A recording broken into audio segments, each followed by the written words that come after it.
So our next topic that we're focusing on is authenticity, which I love.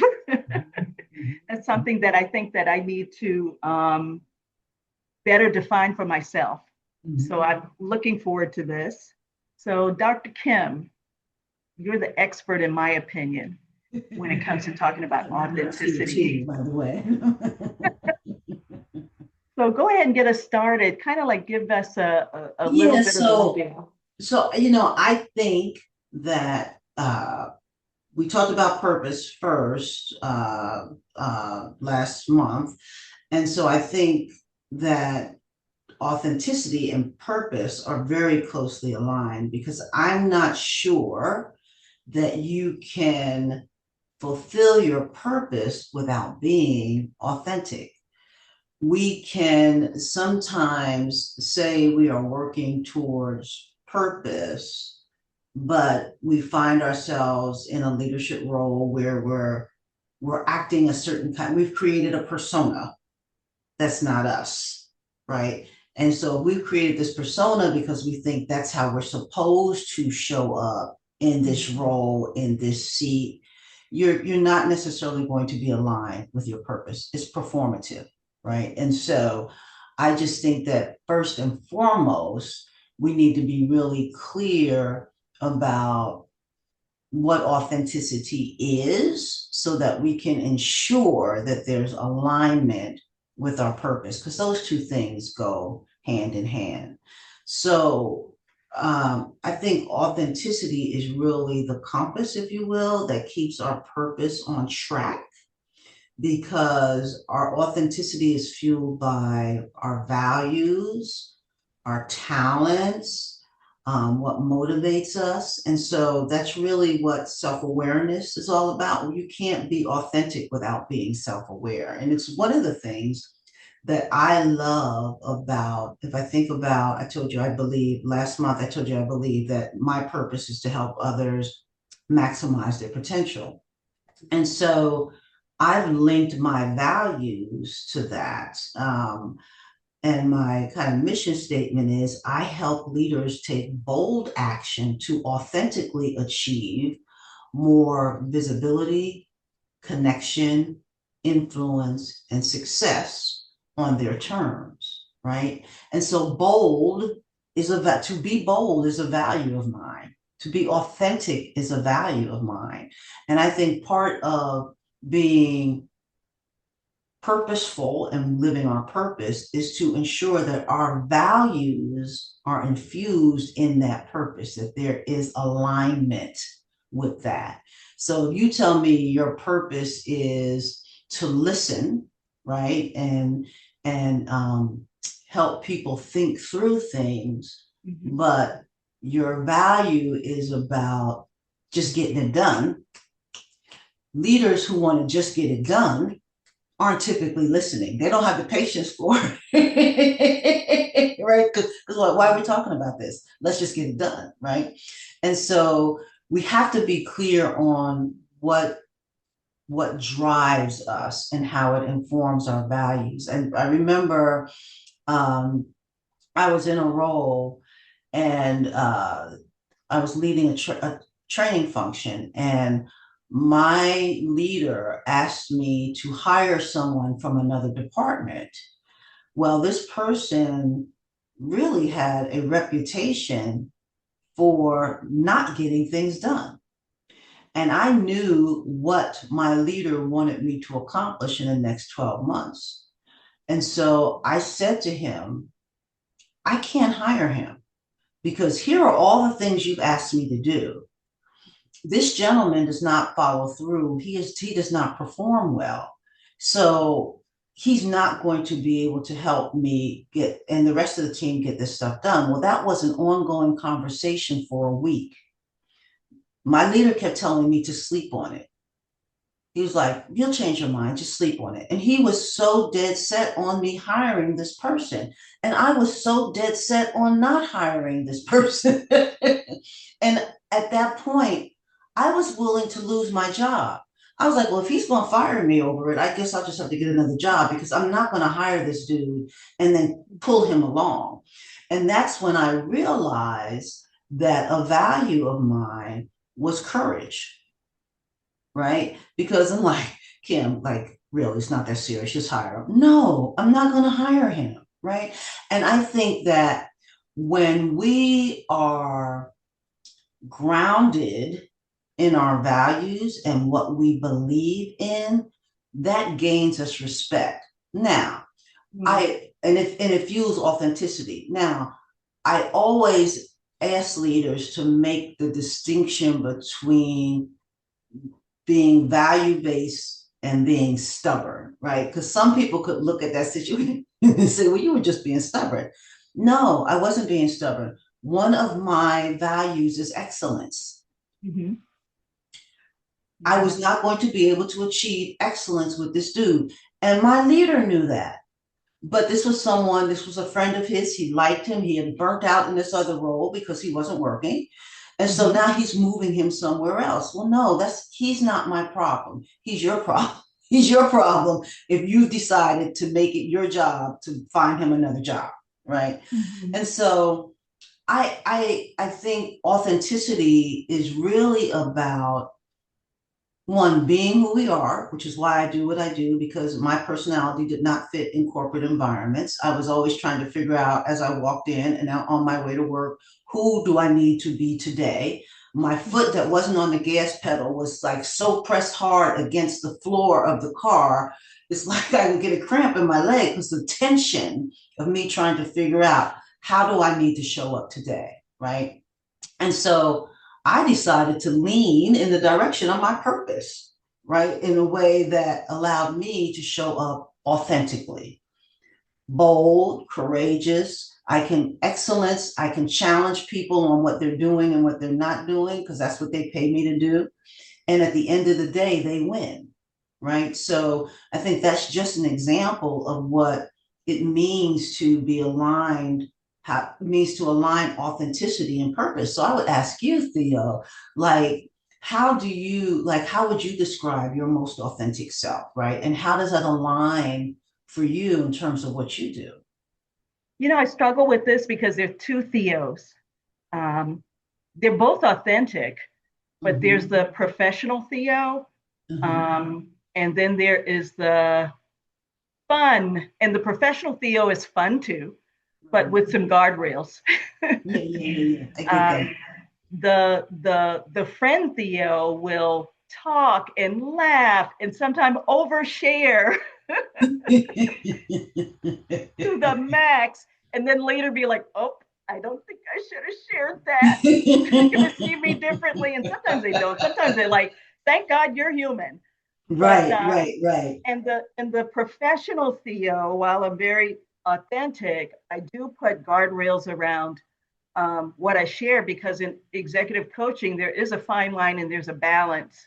Yeah. Your job is to help to develop that executive that you're working with, but also the corporation is paying you, and the job is to make sure that whatever you do or say, that it does not cast, a negative light. It's just the way I feel. Nobody has ever told me this, but not a negative light on the organization, even if sometimes I'm like, that company doesn't have boundaries. And sometimes I've told them that. I'm like, you got to set some boundaries here, because this is a little over the top.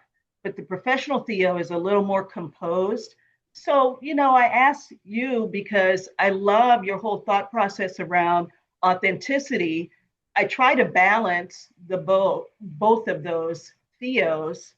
I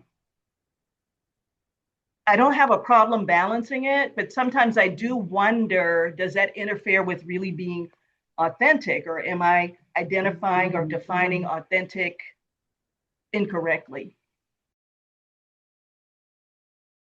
I don't think you're defining it incorrectly, but I think what I would ask you to do is really reframe kind of how you see it. So there's 2 points I want to make. The first is our styles differ, which is why we're together, because I think we complement one another, right? But I am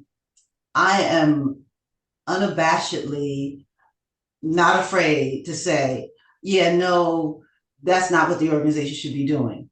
Mm-hmm. Because part of my process too is I pull in the leader's leader, right? So I set the expectation. I let the leader's leader know, hey, if something comes up and I think Mm-hmm. we need to address it, I'm going to be like emailing you so we can we can have a conversation. Right. And I'm more diplomatic with the leader's leader, right? To Mm-hmm. your point, setting boundaries.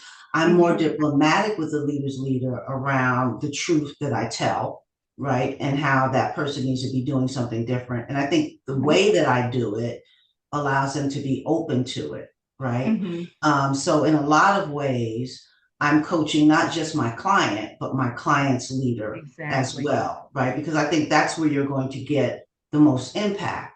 Now, with that said, as you know, I think of authenticity on a spectrum, right? So there's raw and there's Yes. refined. And in the middle, which I think is the sweet spot, is the crystallized, which gives you the opportunity to have just one authentic Theo, Mm-hmm. right? Just bringing in the fun Theo Yeah. along with the, that kind of corporate image that you want to portray as Mm-hmm. appropriate because that's how we make a living, right? That's how we make a living. And so what we universal we I think need to really work on is blending the two. Sometimes I'll have my nieces with me, like if I go to a professional meeting or something, just to give them some exposure when they're in town. And Mm-hmm. my oldest niece, she was like, "You talk different when you're." Now I'm saying the same thing, right? I'm saying the exact same thing, but my voice isn't Auntie Kym. It's Kym, Dr. Kym, the executive coach. But I'm saying the exact same thing. It's just my pronunciation might be clearer, and my tone might be different. And I think that what I would challenge you to do, if I may, my partner in crime, is really to push the envelope on what you think you should or should not be doing, right? If Mm-hmm. you think, oh, I should not do that, try it because that's what leaders, our clients and their bosses, that's what they want from us. That's what Mm-hmm. organizations want from us because we all working with organizations that, part of their culture is being polite and not hurting anybody's feelings and conflict Mm-hmm. avoidance, right?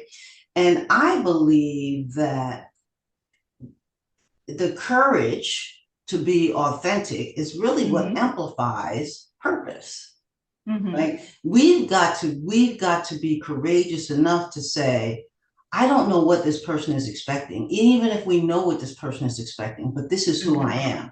I'm not going to give them something different because if I'm working to give them something different, it's not going to be the best version of what I do, right? I'm not Mm-hmm. likely to get that business because it's not going the energy and everything is going to be different. And I realize that when we think about leaders, the leaders that we coach, that a lot of them say, I can't be my most authentic self because that's what they asked me to do. And I've seen people get their hands slapped. But to your point, where are you on the spectrum? Right. And I tell people sometimes you got to turn authenticity down and sometimes you Mm-hmm. can turn it up. So that goes back to the word intention. You got to scope out the situation in a moment and think, who am I talking to? What am I trying to accomplish? And how much of me can they handle? Mm-hmm. And You then know, give them that. So those are the boundaries that you're talking about, right? Those are the boundaries because we always have to have boundaries. Because to be authentic doesn't mean oversharing. mm-hmm. It means showing up in a way that engages people so that you can give them your best and they Mm-hmm. can they can have an appreciation for who you really are, not who they think you are. And Mm-hmm. when we show up authentically, that's when it's much easier to identify common ground with people, because they're feeling our authenticity. So now they're going to start sharing.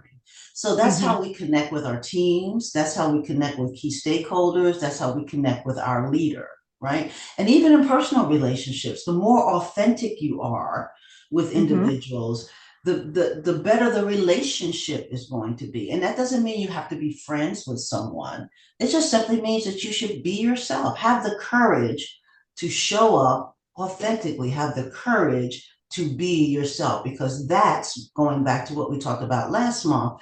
That's what amplifies purpose. Mm-hmm.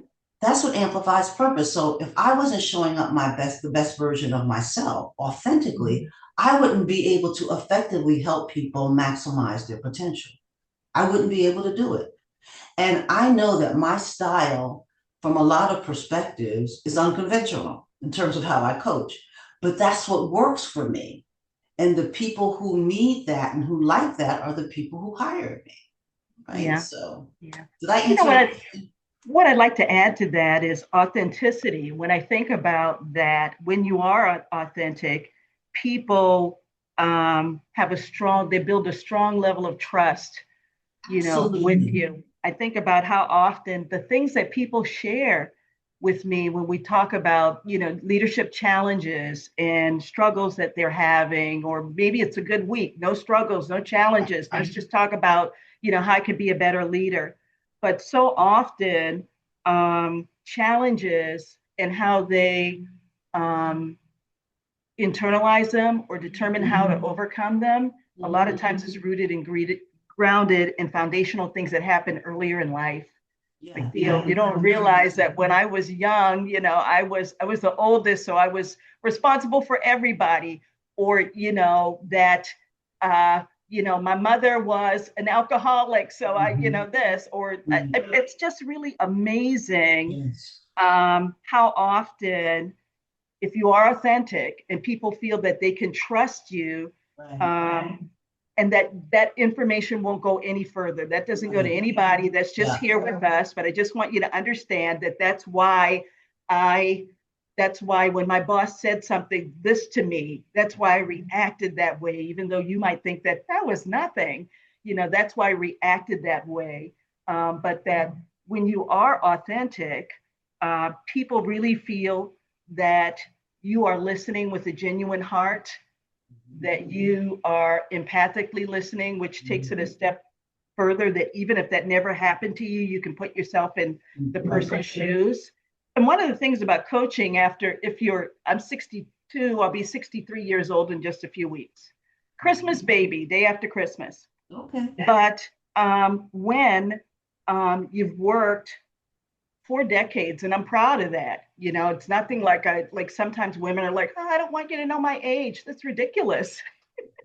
You got a lot of wisdom there. But 4 decades in working in corporate America, you've got a lot of experiences that you can share with people. In some aspect or another, you've been in their shoes. And there are times when, as an authentic leader, let me share a little bit with them. And then in times when it's like, just let them vent. Don't need you to tell them what to do. They just need you to let them get that off of their chest. So I think that authenticity is so important. It's hard for people to grasp because, like you said, it is a spectrum. Sometimes people go too far. I've seen in corporate America where people are a little too authentic. It's like, okay, tone that down a little bit. And then I've seen when people are just not authentic because of fear of I'll lose my job or whatever, and you're not trusted. Yeah. So I love this topic. Well, let me add something to what you said Yes, ma'am. first, because you're right. Authenticity does build trust, and the examples that you shared are what vulnerability looks like, right? And I think that's really critical to authenticity, and it's what builds trust. And going back to kind of the guardrails, vulnerability doesn't mean that you tell your most traumatic experience to someone, but you share your teachable point of views as a leader. We've all had experiences that we're comfortable sharing to kind of make a point to say, I've been where you are, or I can relate to where you are. Maybe you haven't had the exact experience, but I can relate to where you are. So I use story to really engage my clients, and I let them know on the front end, this is how I coach. You're going to get the direct, but you're also going to get a lot of stories and support from me, because I think that's what makes us relatable as coaches, but that's what makes leadership relatable as well. So, and I'm always telling leaders that I coach, when they share stuff with me, I'm like, that's a teachable point of view, write that down. because this is something that you will want to share, that someone else will be able to relate to. And it's like seeing your teacher in the grocery store. Right? It's like, oh wow, Mrs. Jones shops for food too. It's having this awareness of the humanness of someone, right? They're just like me, because leadership is based on experience and title, right? But it doesn't really make someone different from who you are. And that's what the leaders we coach need to understand. You ain't no different. You make more money, maybe you had more opportunities, so you've elevated or you've prepared yourself for elevation. But at the end of the day, your job is to relate to your people and get stuff done. What is that saying? People don't care how much you know until they know how much you care. You care. Right. And authenticity helps with that tremendously. It's the vehicle to demonstrate caring. Okay, here's my burning question. Okay, what's the burning question? This is it. Is I wrote it down, is authenticity a privilege? When you're the CEO, when you're at the C level, it's acceptable. But when you're coming up the ladder, is it too much? So, is authenticity a privilege? Or do only certain leaders with titles or certain genders or certain generation have the liberty to be authentic? I'd love to hear your thoughts on that. First of all, that's a good question. Okay. I don't know whether you had a dream about it or whatever, but that is, as a matter of fact, I'm going to make that a post. Let me just write that down for a minute. Authenticity, privilege, because that's a great question. Because some people, and I work with a lot of leaders of color, and I would say if you asked 95%, I'm just talking about the clients I work with, 95% of leaders of color, no matter where they are on the spectrum, from the C-suite to senior director, kind of, which is what I deal with, would tell you that yes, authenticity is a privilege. I would say no, it is not a privilege, it is a responsibility. I think that it is a core competency that every leader should demonstrate, because again, it is foundational. Authenticity is foundational to relationship building, to trust building. I mean, you can't do those things without people somehow being able to relate to you, and not some version of you, but who you are. Right. And so while I think for the longest time, people felt, or even today feel, that it is a privilege, the teaching point here is that it is not. It is a responsibility, not only for your teams, but you owe it to yourself, because you want to, I use this word a lot, you want to feel joy in your leadership. Right? You want to feel fulfilled. You want to be satisfied. Well, you can't do that if you are showing up as someone else, and then you're taking the mask off on the way home. That's where the exhaustion comes from. Yes. And so sometimes maybe we start with the volume low on authenticity, test the grounds. You can't be, because again, you can't be the same. You can't be authentically the same with one person from another person, right? That's why you got to notice. I'm always telling leaders, notice how people move, notice what they respond to when you're sitting in a meeting. You can collect organizational intellect, right? Intelligence, to figure out, to give you a sense of what does authenticity, how do I show my authenticity in this environment, right? I worked, and I may have shared this with you, when I joined one organization, the last corporate organization I was a part of, I came from a higher ed. So in higher ed, you suit up every day. I mean, suits, the heels, the stockings, all that stuff. Well, I moved from that environment to a workplace that was, work casual, or whatever they call it. And I had not made the switch because I was, I was doing what was authentic to me and my whole career. And it really had become my brand and I was good with it. And what people were telling me was, hey, people can't relate to you in these suits because that's not the culture. So, if you're having problems, that's why. And I'm like, God. And not only that, Geronimo. So it was easy, a jacket, a skirt, they match, and a blouse.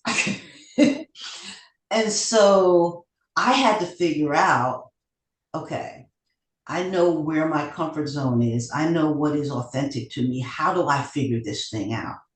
And so I said, okay, I'm basically going to do a different version of the same thing. And so this was at a time when they were making leather jackets in all colors and all kinds of stuff. So I went out and I tell you, I bought a leather jacket in every color of the rainbow and replaced my blazers with leather jackets. And that became my uniform. So to me, I'm still suited up, right? Mm-hmm. But other people saw it as, oh, she's finally, like letting her hair down. Mm-hmm. And so that's just an example. Not only that, but then other executive women started doing the same thing. I'm like, she's wearing a leather jacket as a blazer. And so you started seeing the look like everywhere. But so we have to figure out, how do we remain true to who we are, but still give the organization what they need? And I think the two can coexist, right? So not a privilege, yes, a responsibility to ourselves first, to our teams next. I love it. So, what I've gathered from you is that authenticity is a spectrum, that it is really rooted in your values, and that you have to come to a balance so that you're not duplicitous. So it's duplicitous, excuse me, not one way, different way, because at the end of the day, that wears you out. When you get home, there's no energy in the car driving home. And so you have to figure out how to balance that. So thank you for that. What would you leave people with? What's the one takeaway when it comes to authenticity? So I think actually, because I have 4 points, but I guess I would use, I think the one that I think is probably the most, well, 2 I'm going to give all 4. How about that? I love it. Go ahead. Be authentic. I know, be myself. So I want to tie this to purpose. Okay. So purpose without authenticity is performative, right? So authenticity is critical to purpose. And when we think about leadership, you want to be doing work that is purposeful for you first, your organization next. You can't do that effectively without being authentic. Authenticity is the compass that keeps us on track. It either keeps us in terms of our purpose on track, keeps us as individuals on track, because that's where our values live. And when our values are compromised, and we allow our values to be compromised, we're also compromising the extent to which we are showing up authentically, right? The minute we let something slide, we are compromising our authenticity. Courage to be authentic amplifies everything we do. So it amplifies purpose, it amplifies the quality of our life, it amplifies the joy that we get out of life, our satisfaction, our fulfillment. And then finally, taking it back to the organization, misalignment between purpose and authenticity is what creates friction. So whether it's organizational friction or personal friction or conflict, a dissonance, right? So whenever, from a leadership perspective, we're leading, we're doing this job, and we say we're executing on a project, but it just doesn't feel right. Something just doesn't feel right. Sit back and think about, what is this compromising for me? What value is being compromised? And how do I fix that? In life, I'm not happy. I can't put my finger on it. I'm just not happy. Mm-hmm. What value are you not living by? What people do you have in your life who are compromising a value that you have, but you've been putting up with it? right?